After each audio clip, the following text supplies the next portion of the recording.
Cosmopolitan Christ Church cinema Cosmopolitan Christ Church భస్మ బుధవారం ఆరాధనకు మీ అందరికీ ప్రేమపూర్వకంగా ఆహ్వానం తెలియజేస్తూ ఉన్నాను. ఇక ఆరాధన ప్రారంభించుకోవడానికి ముందుగా చిన్న ప్రార్థన మనం చేసుకుని ఆరాధన ప్రారంభించుకుందాం.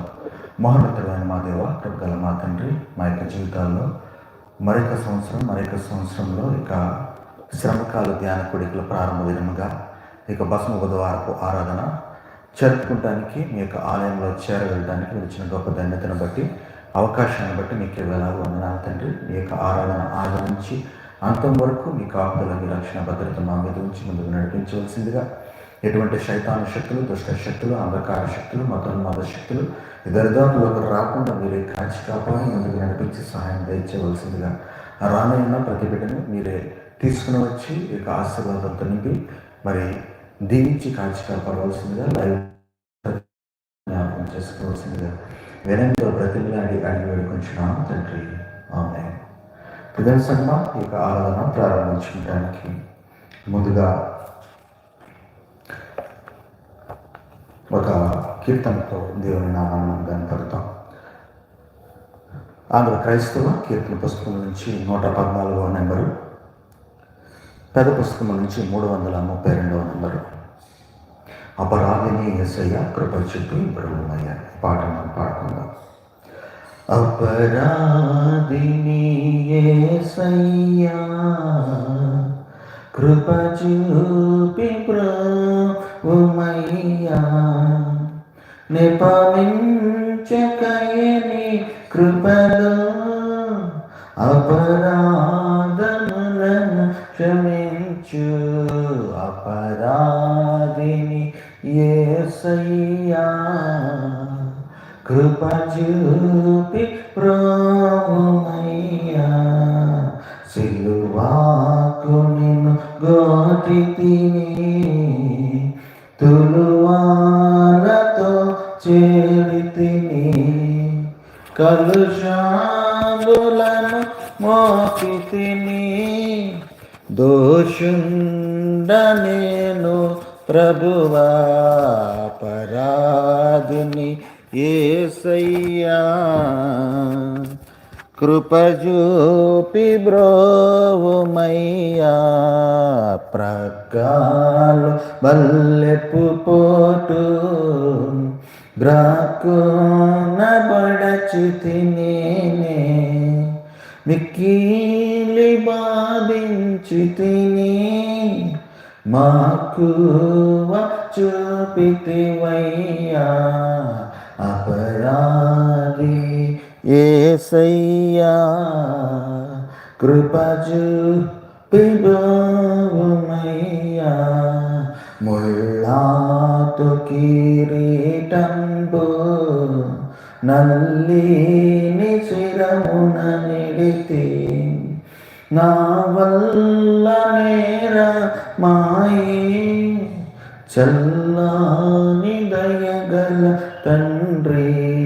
అపరాధిని యేసయ్యా కృప చూపి బ్రహ్మయ్యా, దాహంబుగనగాచెదు చిరకాల ద్రవ నిడితి, ద్రోణనై చేసితిని, దేహంబు గాయంబులను.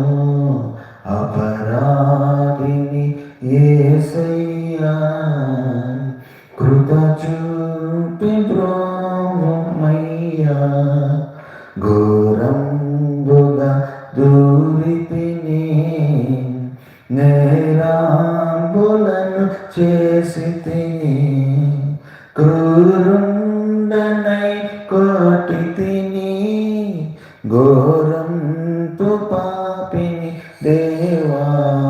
అపరాధిని యేసయ్యా కృప చూపి బ్రహ్మయ్యా, చిందితి రక్తము నాకై, పొందిన దెబ్బల చేత, నిందాలు పెట్టితి నయ్యా, సందేహ వేదనయ్యా అపరాధిని యేసయ్యా కృప చూపి బ్రోమయ్యా శిక్షాకు పాత్రుడనయ్యా రక్షణ తెచ్చితివయ్యా. లైవ్లో వీక్షణ వాళ్ళందరూ లేచి నిలబడినట్లయితే ఆరాధన ప్రవేశిద్దాం. అక్షయ భాగ్యమునియా మోక్షంబు చూపితివయ్యా అపరాధిని యేసయ్యా కృప చూపి ప్రోమయ్యా. తండ్రి యొక్కయు కుమారుని యొక్కయు పరిశుద్ధాత్మ యొక్కయు నామమున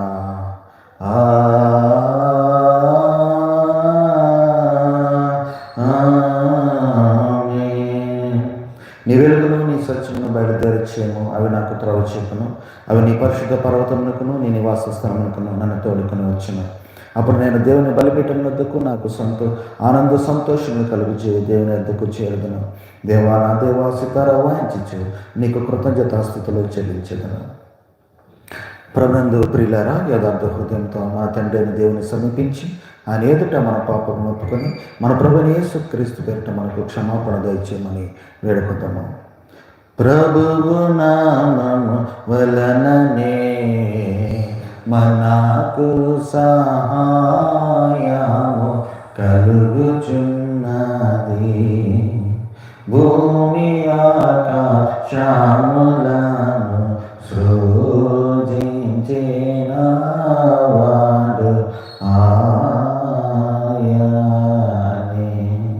ప్రభువు సన్నిధిని నాయతి క్రమములు నేను ఒప్పుకొందు నన్ను కొంటిని.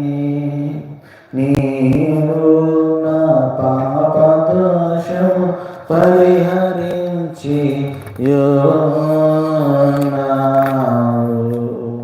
మా సృష్టికర్తవు విమోచకుడైన సర్వశక్తి గల దేవ, దీనులము పాపులమాగు మేము స్వాభావికంగా పాపులమనియు అబద్ధులమనియు తలంపు వలన మాట వలన క్రియ వలన నీకు విరోధముగా పాపం చేస్తామని నీ ఎదుట ఒప్పుకొనిచున్నాము. కావున మేము మా ప్రభువైన యేసుక్రీస్తు నిమిత్తమున నీ కృపను వెతుకుచూ వేడుకొనొచ్చు మితిలేని కనికరము గల నీ యొద్దకు ఆశ్రయానికి వచ్చున్నాము. మా కొరకు చనిపోటుకే నీ జనదేవ కుమారునిచ్చిన మిగిలిన కరుణ గల దేవ, మమ్మల్ని కనికరించి ఆయన నిమిత్తమున మా సమస్త పాపములకు క్షమాపణ దయచేయండి. మేము నీ కృప చేత నిత్య జీవం పొందినట్లు నిన్ను గురించి నీ చిత్తమును గురించి సరైన జ్ఞానమును నీ వాక్యానికి తగిన విధేయతను మా యందు నీ పరిశుద్ధాత్మమున వృద్ధి పొందింపమని మా ప్రభువైన యేసుక్రీస్తు ద్వారా వేడుకొనుచున్నాము. ఆమేన్.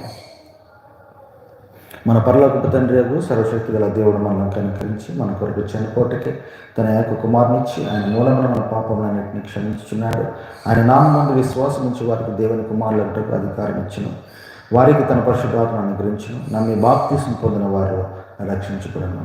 ఓ ప్రభువా, ఈ రక్షణ అందరికీ దయచేయము.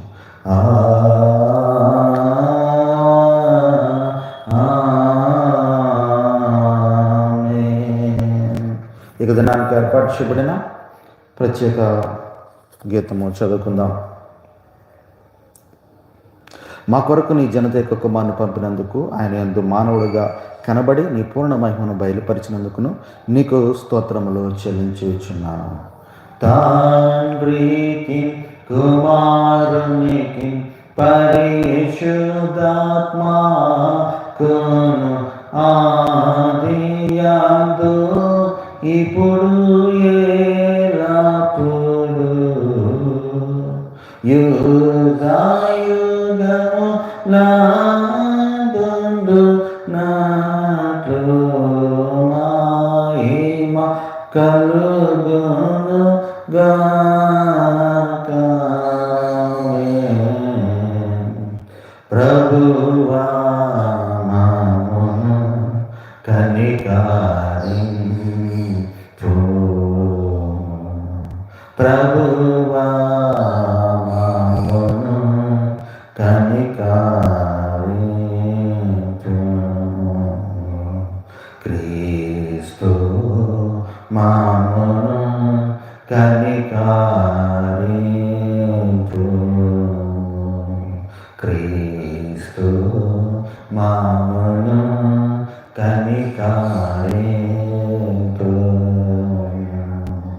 ప్రభువా మామును కనికరింతు. ప్రభువా మామును కనికరింతు.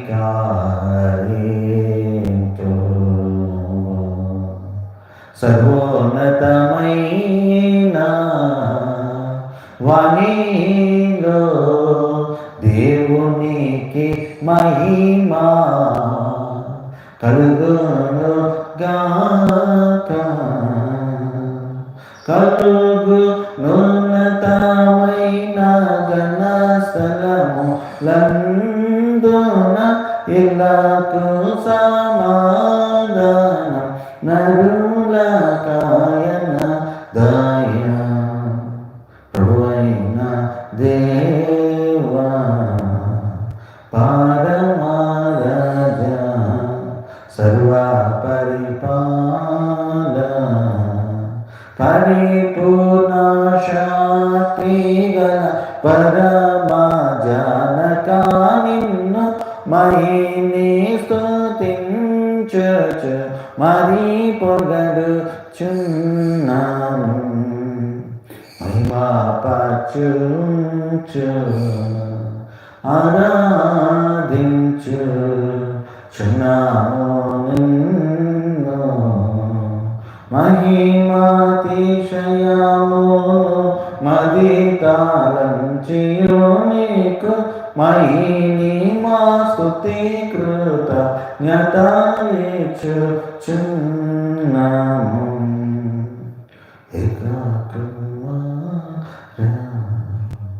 యేసు ప్రభువా యెహోవా తనయ లోక పాపము మోయక దేవుని గౌరి పిల్లమును కనికరించుచున్నగా. లోక పాపములు మోసకపుడు యేసు రక్షక. మసిగా జనకుని కుడి వైపు కూర్చుండు యేసు నా ప్రార్థన ఇంచి కనికరించు. పరిశుద్ధుడావు ప్రభుడవు నీవు, ప్రభువైన క్రీస్తు పరిశుద్ధాత్మతో తండ్రి అయిన దేవుని యందు పరిపూర్ణ మహిమతో ప్రభావించుచున్నామిప్పుడు. ప్రభువు మీతో నుండుగాక, నీ ఆత్మతో నుండుగాక. ప్రార్థన. మహోన్నతుడైన మా దేవ, కృపగల మా తండ్రి, ప్రభా ఈ లోకానికి మీరు మా యొక్క పాప పరిహారార్థమై పాపరక్షణ కొరకు వచ్చి దాన్ని బట్టి ప్రభా నాయన తండ్రి మా యొక్క హృదయాలను మేము ప్రభా నాయన తండ్రి నలగొట్టుకుని మా యొక్క హృదయాలను పశ్చాత్తాప హృదయాలుగా మార్చుకొని ప్రభా మీ రక్షణ కొరకు మిమ్మల్ని అర్థించుకొని ప్రభా మీ యొక్క రక్షణ పొందగలిగే బాధ్యత, ఘనత, అవకాశం ఇక శ్రమకాల దినాల్లో మీరు మాకు అనుగ్రహించవలసిందిగా వినయంతో బ్రతిమిలాడి అడిగి వేడుకుంటున్నాము తండ్రి. ఆమేన్. ప్రిన్సమ్మ మరి ఆన్లైన్లో ఎవరైనా నిలబడిన వారు ఉన్నట్లయితే కూర్చున్నట్లయితే ఈ దినానికి ఏర్పాటు చేయబడిన వాక్య పాఠ్యభాగాలు మనం చదువుగా విందాం. మొదటిగా పాత నిబంధన పాఠ్యభాగం యోవేలు గ్రంథము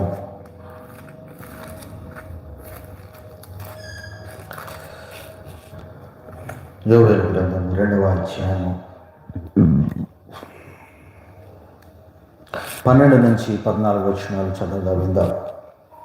ఇప్పుడైనా మీరు ఉపవాసం ఉండి కన్నీరు విడిచుచు దుఃఖించుచు మనఃపూర్వకంగా తిరిగి నా వద్దకు రండి. ఇదే యెహోవా వాక్కు.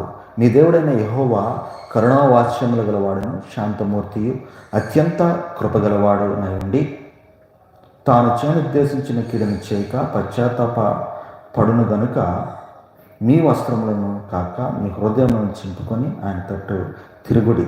ఒకవేళ ఆయన మనస్సు త్రిప్పుకొని పశ్చాత్తాపడి మీ దేవుడైన యెహోవాకు తగిన నైవేద్యము పానార్పణను మీకు దీవెనగా అనుగ్రహించును. అనుగ్రహింపడని ఎవడు చెప్పగలడు?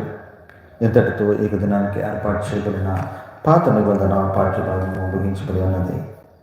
పరిశుద్ధుడవగు దేవా, పావన శాంతుల దేవా, పావన మోక్ష దేవా, మామును కనికరింపు.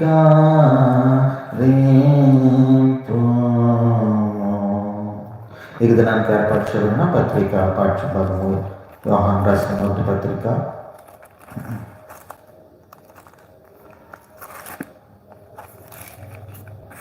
యోహాను రాసిన మొదటి పత్రిక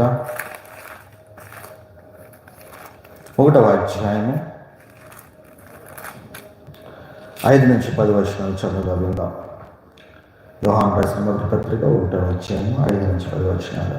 మేము ఆయన వలన విని మీకు ప్రకటించి వర్తమానమేమనగా, దేవుడు వెలుగై ఉన్నాడు, ఆయన యందు చీకటి ఎంత మాత్రమూ లేదు. ఆయనతో కూడా సహవాసం గలవారని చెప్పుకొని చీకటిలో నడిచిన యెడల మనం అబద్ధమాడుచు సత్యమును జరిగింపగలము. అయితే ఆయన వెలుగులో ఉన్న ప్రకారము మనమును వెలుగులో నడిచిన యెడల మనం అన్యోన్య సహవాసం గలవారమై ఉందుము. అప్పుడు ఆయన కుమారుడైన యేసు రక్తము ప్రతి పాపము నుండి మనలను పవిత్రులుగా చేయను. మనము పాపము లేని వారమని చెప్పుకొని యెడల మనలను మనమే మోసపుచ్చుకుందాము, మరియు మనలో సత్యముండదు.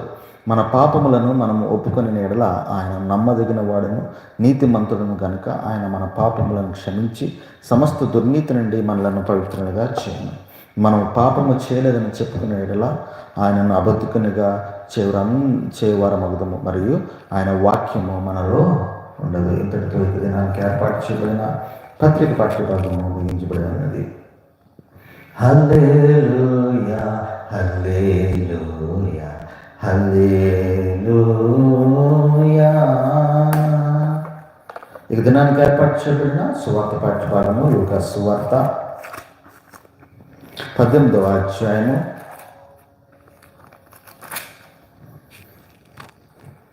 34 నుంచి 43 వచనాలు. 34 నుంచి 43 వచనాలు. లేచి నిలబడతాం. ఓ ప్రభువా, నీకు మహిమా కలుగును గాక. వారి మాటలలో ఒకటైనా గ్రహింపలేదు. ఈ సంగతి వారికి మరుగు చేయబడను కనుక ఆయన చెప్పిన సంగతులు వారికి బాధపడలేదు. ఆయన ఎరుకో పట్టణమునకు సమీపించినప్పుడు ఒక గుడ్డివాడు త్రోవ ప్రక్కన కూర్చుండి భిక్షమడు కొనుచుండెను. జనసమూహములు దాటిపోవచ్చున్నట్టు వాడు చప్పుడు విని ఇది ఏమని అడగగా, వారు నజరేయుడైన యేసు ఈ మార్గమున వెళ్ళుచున్నాడని వానితో చెప్పి, అప్పుడు వాడు, యేసు దావీదు కుమారుడా, నన్ను కరుణించమని కేకలు వేగా ఊరకుండమని ముందర నడుచుకుని వారు వానిని గద్దించరు. కానీ వాడు మరి ఎక్కువగా, దావీదు కుమారుడా, నన్ను కరుణించమని కేకలు వేసిరి. అంతటా యేసు పిలిచి వాని తన ఎందుకు తీసుకుంటాను. వాడి దగ్గరకు వచ్చినప్పుడు ఆయన, నేను నీకేమి చేయగలుచున్నావు అని అడుగగా, వాడు, ప్రభువా, చూపు పొందగొంచున్నాను. యేసు, చూపు పొందము, నీ విశ్వాసం నిన్ను స్వస్థపరచనని వారితో చెప్పాను. వెంటనే వాడు చూపు పొంది దేవుని మహిమపరచుచు ఆయనను వెంబడించిన. ప్రజలందరూ అది చూచి దేవుని స్తోత్రము చేసిరి. ఇంతటితో ఏక దినానికి ఏర్పాటు చేయబడిన సువార్త పాఠ్యభాగం ముగించబడినది. ఓ క్రీస్తు, నీకు స్తోత్రము కలుగును గాక. అలాగే లేచి నిలబడినట్లయితే నికియా విశ్వాస ప్రమాణం ఒప్పుకుందాం. భూమి ఆకాశములను దృశ్యదృశ్యముకు సమస్తమును సృజించిన సర్వశక్తి గల తండ్రియగు ఏకదేవుని నమ్ముచున్నాను. ఆయన జనతకు కుమారుడును అద్వితుడునగు ప్రభువైన యేసుక్రీస్తును నమ్ముచున్నాను. ఈయన జగములన్నిటికీ ముందు తండ్రి నుండి కలిగిన వాడును, దేవుని నుండి దేవుడును, వెలుగు నుండి వెలుగును, నిజమైన దేవుని నుండి నిజమైన దేవుడును, సృజింపబడక జన్మించిన వాడును, తండ్రితో ఏకతత్వం గలవాడును, సమస్తమును కలుగజేసిన వాడునే ఉన్నాడు.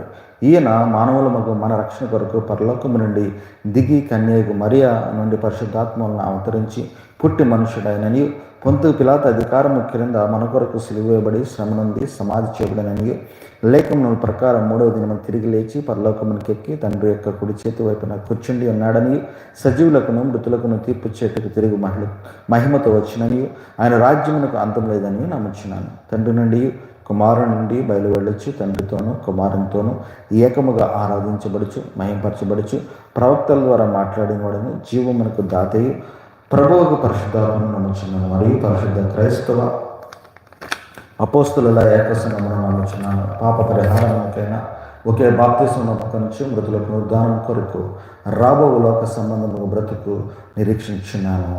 ఆమేన్. అందరూ కూర్చుందాం. మరొక పాటతో దేవుని నామాన్ని మనము గణపరిచి వాక్య ధ్యానంలోకి మనము ప్రవేశిద్దాం.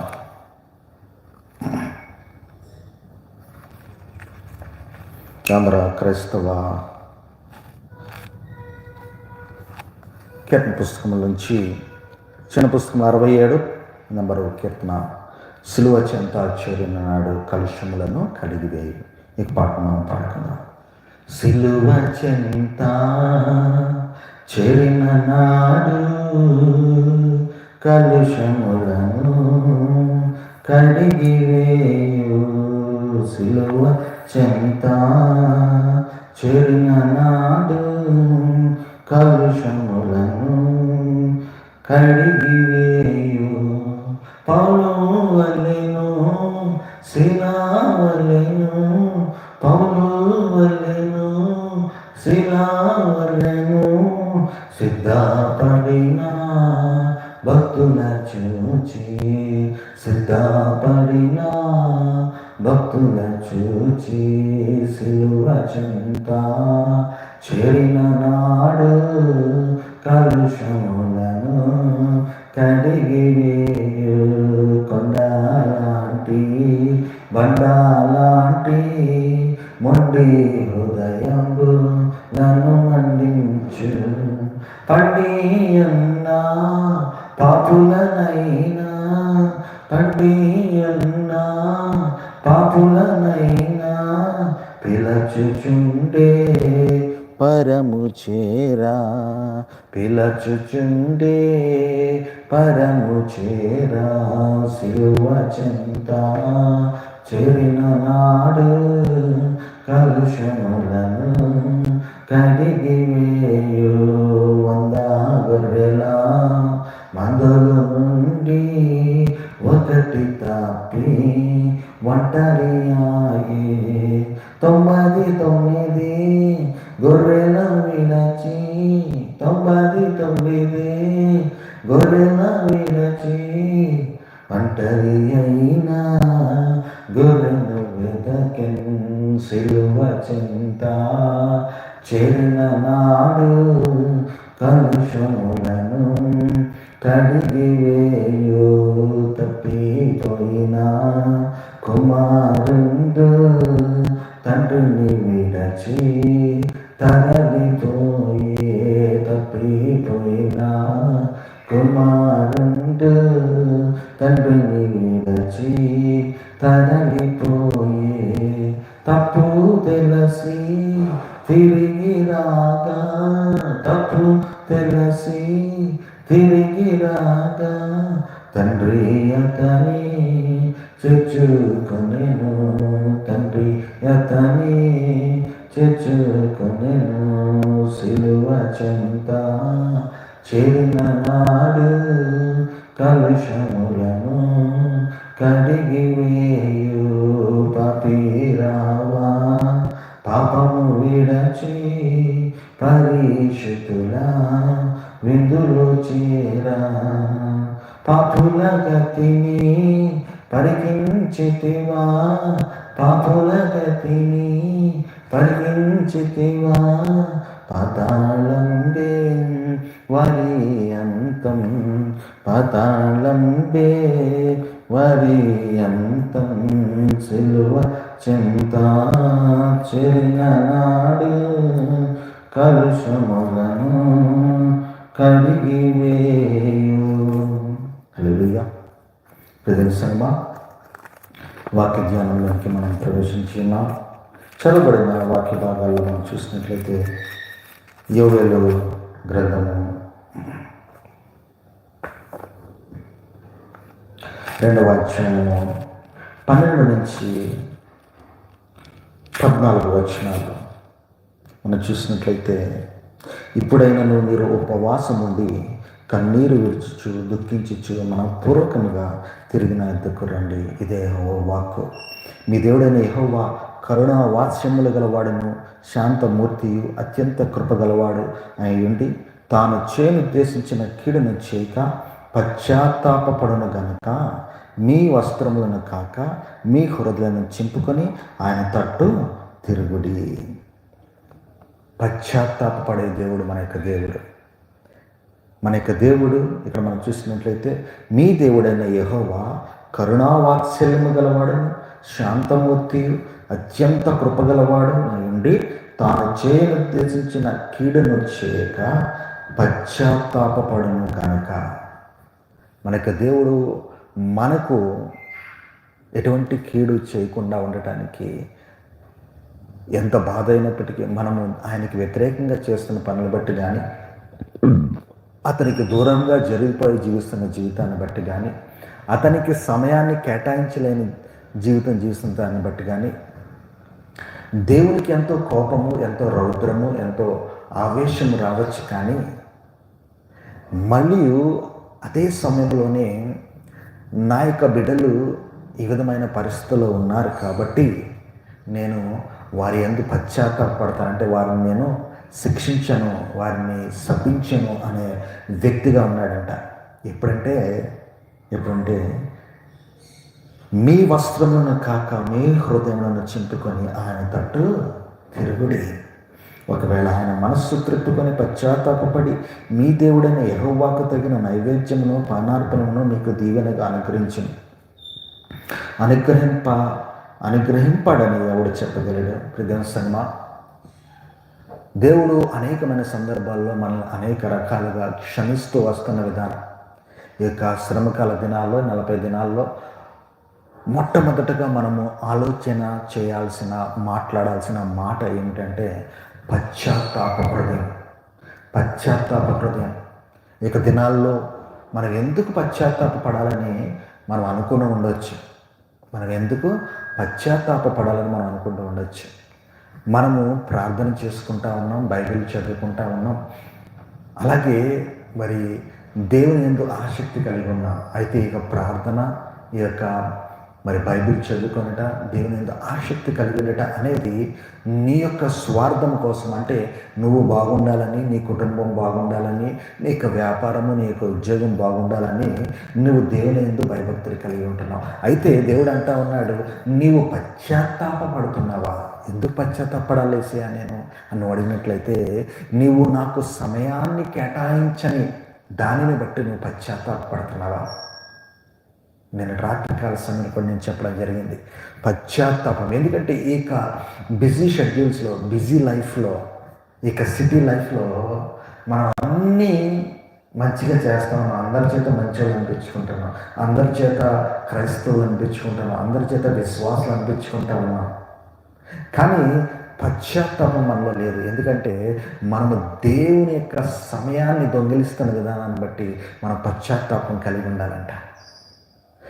మీ యొక్క బట్టలను కాక మీ యొక్క హృదయాలను చింపుకోండి అంటున్నాడు.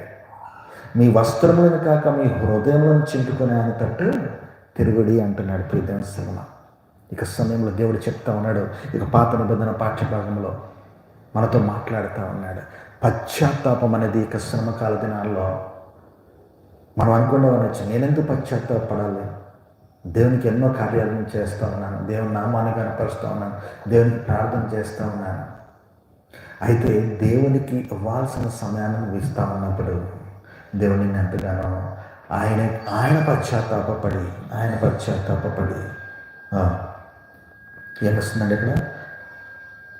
అత్యంత కృపగల మనం మీద చూపెడతాడు, కరుణ వాత్స్యంలో మనం చూపెడతాడు, శాంతిని మన మీద చూపెడతాడు ప్రియమైన సంగమా.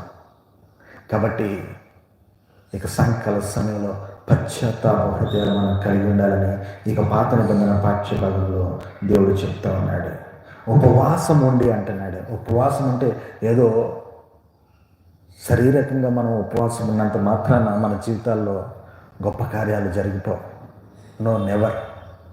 ఉపవాసము అనేది మనల్ని మనం ఉపేక్షించుకోవాలి. అంటే మనల్ని మనం ఉపేక్షించుకోవడం అంటే మనం ఏదైతే ఇంపార్టెంట్ అనుకుంటున్నామో దాన్ని పక్కన పెట్టాలి. దేవునికి ఇవ్వాల్సిన సమయాన్ని వచ్చినప్పుడు మనల్ని ఉపయోగించుకోవడం అంటే మన మనసులో మన యొక్క ఆలోచనలు ఏదైతే ఇప్పుడు నాకు ఈ సమయంలో నాకు ఈ పని ఉంది, నాకు ఈ జాబ్లో ఈ పని ఉంది, నా వ్యాపారంలో ఇది ఉంది, దీన్ని పక్కన పెడతాను, కొద్దిసేపు దేవునికి సమయం కేటాయిస్తానని మనల్ని మనం ఉపయోగించుకునే పశ్చాత్తాపం మనం కలిగి ఉండాలి. దేవుని యొక్క వాక్యాన్ని అర్థం చేసుకుంటూ చదవగలిగే స్థితిలో మనం ఉండాలి. దాన్ని మన యొక్క జీవితంలో అవలంబించుకోవాలి. అలా అవలంబించుకున్నప్పుడు దేవునికి సమయం కేటాయించడం ఎంత విలువైనదో మనం తెలుసుకుంటాం. వాక్యం ద్వారానే వాక్యం విలువ మనకు తెలియపడుతుంది, ఎవరో మనుషులు చెప్తే కాదు. కాబట్టి పర్సనల్గా నువ్వు నీ యొక్క వాక్యాన్ని చదవాలి, అర్థం చేసుకోవాలి, దాన్ని అనుభవించుకోవాలని చెప్తా ఉన్నాడు. మనం ఈ యొక్క పశ్చాత్తాప హృదయము కలిగి ఉండడం బట్టి మనం ఏం పొందుకుంటాం?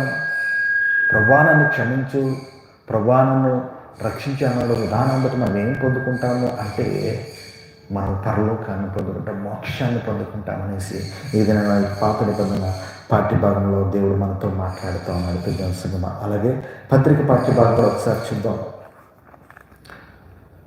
యోహాను 1వ యోహాను ఒకసారి చూద్దామండి.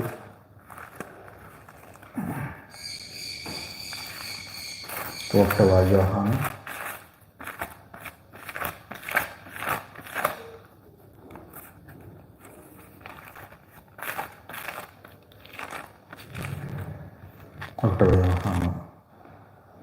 1వ అధ్యాయం 5-10 మనం చూసినట్లయితే, మేము ఆయన వల్ల విని మీకు ప్రకటించే వర్తమానం ఏమనగా దేవుడు వెలుగే ఉన్నాడు, ఆయన ఎందు చీకటి ఎంత మాత్రమో లేదు. ప్రజల దేవుడు వెలుగే ఉన్నాడు, ఆయన ఎందు చీకటి ఎంత మాత్రమో లేదు. ఆయనతో కూడా సహవాసము గలవారమని చెప్పుకొని చీకటిలో నడిచినలా మనం అబద్ధమాడుచు సత్యమును జరిగింపకుందము. అయితే ఆయన వెలుగులో ఉన్న ప్రకారము మనమును వెలుగులో నడిచినలా మనము అన్యోన్య సహవాసం గలవారమే ఉందము. ప్రజాసంగ వెలుగు గురించి మాట్లాడుతూ ఉన్నాడు. దేవుడు వెలుగే ఉన్నాడు, ఆయన యొక్క సహచరులు మనం చెప్పుకుంటున్న మనము వెలుగు కలిగి ఉండాలి. ఆయన సహచరులుగా చెప్పుకుంటూ మనం చీకటిలో బ్రతకూడదు అంటా ఉన్నాడు. మనము చీకటిలో బ్రతకకూడదు అంటా ఉన్నాడు. అంటే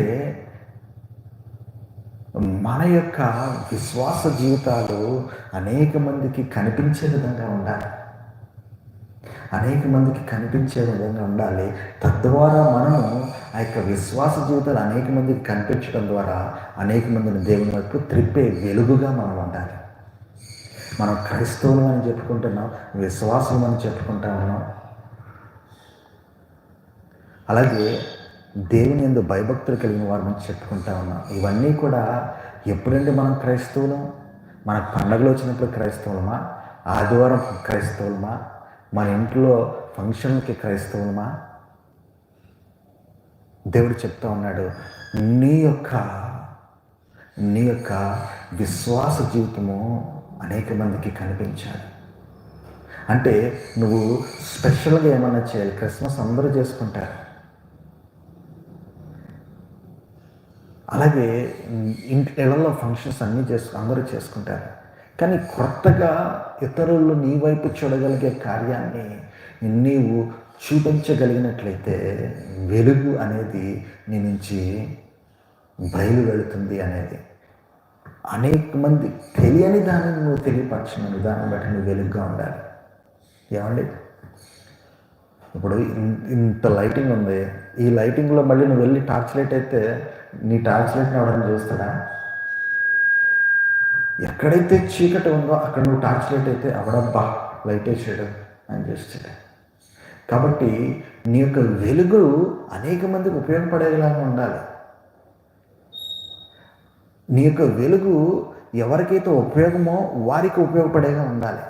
అంతేగాని అందరూ కూడా అక్కడే లైట్ వేస్తే దాని విలువ ఏంటి? నువ్వు ఎక్కడ ఎవరికైతే ఆ యొక్క వెలుగు అవసరం ఉందో అక్కడికి వెళ్ళాలి. కాబట్టి ప్రియదర్శన నీకు పత్రిక పాఠ్యభాగం బట్టి దేవుడు మనతో మాట్లాడతాడు. దేవుడు వెలుగై ఉన్నాడు, ఆయన ఎందుకు చీకటి ఎంత మాత్రము లేదు, ఆయనతో కూడా సహవాసము గలవారమని చెప్పుకొని చీకటిలో నడిచిన ఎడల మనం అబద్ధమాడుచు సత్యమును జరిగింపకుందుము. మన యొక్క జీవితాలే అనేక మందికి వెలుగుగా కనిపించాలి. మన జీవితాలు అనేక మందికి వెలుగుగా ఏ విధంగా కనిపిస్తాయి అంటే, ఆదివారం ఆలయానికి వెళితే నేను చెప్పినట్టు అందరూ వెళ్తారు, నువ్వు కూడా వెళ్తున్నావు. నువ్వు మీటింగ్స్కి వెళ్తే అందరు గుంపులో నువ్వు కూడా వెళ్తున్నట్టే. బట్ దేవుని కొరకు నువ్వు ప్రత్యేకముగా నువ్వేమి చేయగలుగుతావు? దేవుని కొరకు ప్రత్యేకంగా నువ్వేమి చేయగలుగుతున్నావు అనేది ఇక్కడ మనం ఆలోచన చేసుకోవాలి. ఈ పత్రిక పాఠ్యభాగం ప్రియదర్శన. కాబట్టి ప్రత్యేకముగా ఇక 40 దినాల్లో నేను దేవుని కొరకు వెలుగుగా ఏ విధంగా ఉండగలను, నేను చేసే పని బట్టి నలుగురు నా వైపు ఏ విధంగా నా వైపు త్రిప్పగలను అని నువ్వు ఆలోచన చేయాలనేసి ఇక పత్రిక పాఠ్యభాగం ద్వారా దేవుడు మనతో మాట్లాడుతూ ఉన్నాడు ప్రియదర్శన. అలాగే స్వార్థ పాఠ్యభాగం మనం చూసినట్లయితే లూకా స్వార్థలోనికి వెళ్దాం. 18వ అధ్యాయం, లూకా సువార్త 18వ అధ్యాయం 34 నుంచి మనం 43 వచనాల వరకు మనం చదువుకున్నాం. ఇక్కడ మనం చూసినట్లయితే అయితే ఎరుకో పట్టణం నందు గుడ్డివాడు త్రోవ ప్రక్కన కూర్చుండి భిక్షం అడుగుకొంచుండెను. జనసమూహము దాటిపోవచ్చినట్టు వాడు చప్పుడు విని ఇది ఏమని అడగగా, వారు నజరేయుడైన యేసు ఈ మార్గమున వెళుచున్నాడని వానితో చెప్పారు. అప్పుడు వాడు, యేసు దావీదు కుమారుడా, నన్ను కరుణించమని కేకలు వేయగా. మొదటిసారి ఆ మాట కరుణించమని కేకలు వేయగా. అలాగే ఊరకుండ ముందర నడుచువారు వారిని గద్దించారు, కానీ వాడు మరి ఎక్కువగా దావీదు కుమారుడా నన్ను కరుణించమని కేకలు వేసింది. ఇక్కడ రక్షించమని కేకలు వేయలేదు. నేను గుడ్డివాడు, నా యొక్క గుడితనాన్ని తీసివేయమని అడగట్లే. ఏమన్నాడు? ఫస్ట్ నన్ను కరుణించినైనా అంటే నన్ను క్షమించు. నీ బాంఛన్ అంటాం, ఇక తెలంగాణలో నీ బాంఛన్ ద్వారా అంటారు. అంటే ఏంటంటే ఫస్ట్ నీ యొక్క కరుణ నా మీద చూపించు, లేకపోతే నీ యొక్క క్షమాపణ నా మీద, నీ యొక్క క్షమాపణ చూపించు, తర్వాత నా మాట విను. అంటే చాలాసార్లు అంటూ ఉంటాం, ఏమంటావు? ఫస్ట్ నువ్వు కూలవరా నాయన, కూలవు తర్వాత మాట్లాడుకుందాం మనం అంటారు. అంటే మనము ఎదుటి వ్యక్తి ఆవేశంలో ఉన్నప్పుడు, ఎదుటి వ్యక్తి మన మీద కోపంగా ఉన్నప్పుడు, ఎదుటి వ్యక్తి మన మీద అసంతృప్తిగా ఉన్నప్పుడు ఆయన మాట్లాడే మాటలు బట్టి మనం కూడా అరిసామనుకోండి, అది ఇంకా పెద్ద గొడవ అయిపోతుంది. మనం ఏమంటాం అంటే, నువ్వు కొంచెం సంజాయించుకో, కొంచెం స్థిరపడు కూలవు అంట. ఇక్కడ కూడా ఈ యొక్క గుడ్డివాడు యేసుక్రీస్తు వారు వెళ్తూ ఉంటే ప్రభువా నన్ను కరుణించుము అంటా ఉన్నాడు. అంటే ఫస్ట్ నా మీద నీ యొక్క కరుణ చూపించు, నీ జాలి చూపించు, నీ క్షమాపణ చూపించు, తర్వాత నేను నిన్నేమని అడగను. అంతేగాని ముందే ఇది కాదు. అలాగే మనకి విశ్వాస జీవితాల్లో మొట్టమొదట ఉండాల్సిన మాట, ప్రభువా నేను పాపిని, నన్ను కరుణించు, నన్ను క్షమించు అని అడిగిన తర్వాత నీ యొక్క అవసరాలు ఏంటో తర్వాత నువ్వు చెప్పుకునే అవకాశం ఉంది, లేకపోతే దేవుడు గ్రహించగలిగే అవకాశం ఉంది. అదేమి లేకుండా నువ్వు నన్ను కరుణించు, నన్ను క్షమించు అనకుండా నువ్వెన్ని కోరినా అక్కడ పని జరిగే విధానం లేదు అనేది ఇక దినానికి పత్రిక పాఠ్యభాగం ద్వారా దేవుడు మనతో మాట్లాడుతూ ఉన్నాడు. ప్రియదర్శన. ఇక పాత నిబంధన పాఠ్యభాగం యోవేలు గ్రంథంలో మనం చూసి ఉన్నాం, అలాగే పత్రిక పాఠ్యభాగం మనం చూసి ఉన్నాం, అలాగే లూకా సువార్తలో మనము ఈ యొక్క మరి గుడ్డివాడు కరుణించుము అన్న విధానం, మొట్టమొదటిది పాత నిబంధన పాఠ్యభాగంలో దేవుడు పశ్చాత్తాపము కలిగిన వాడు అన్నాడు.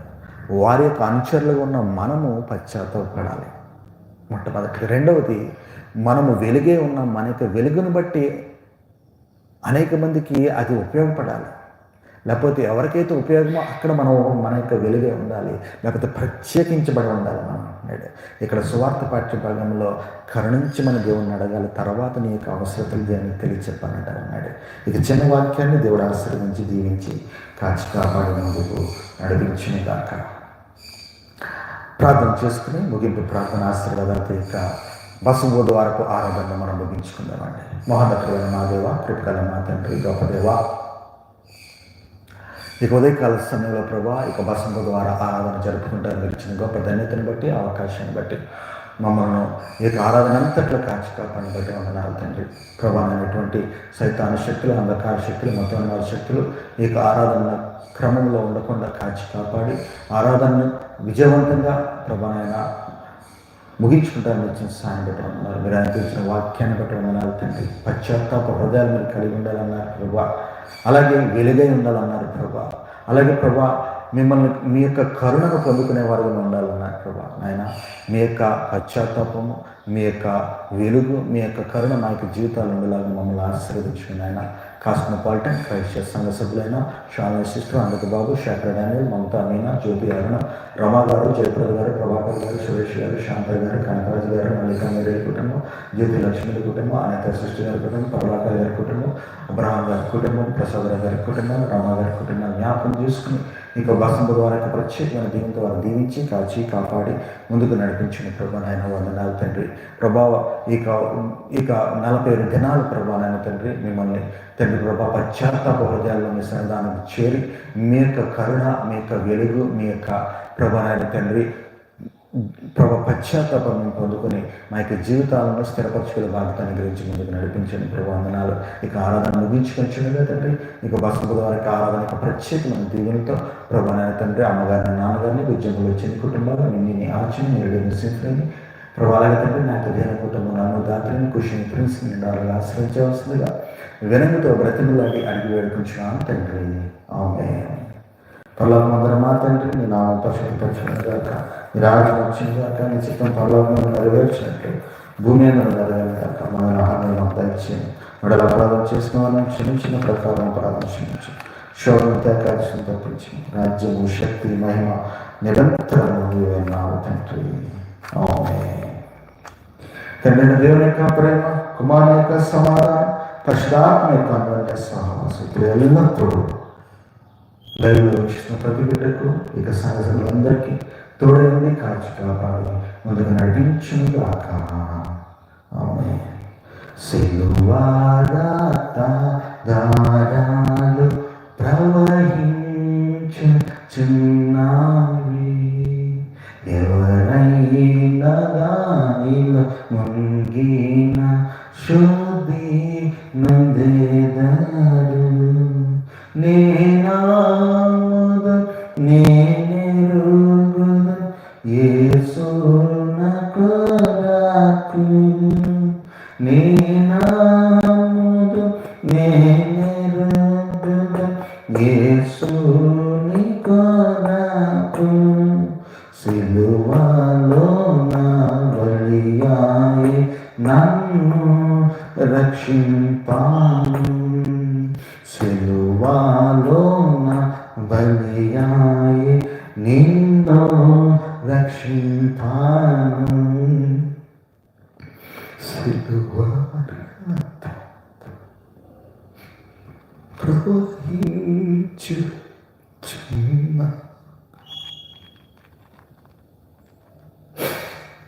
ప్రభుత్వమే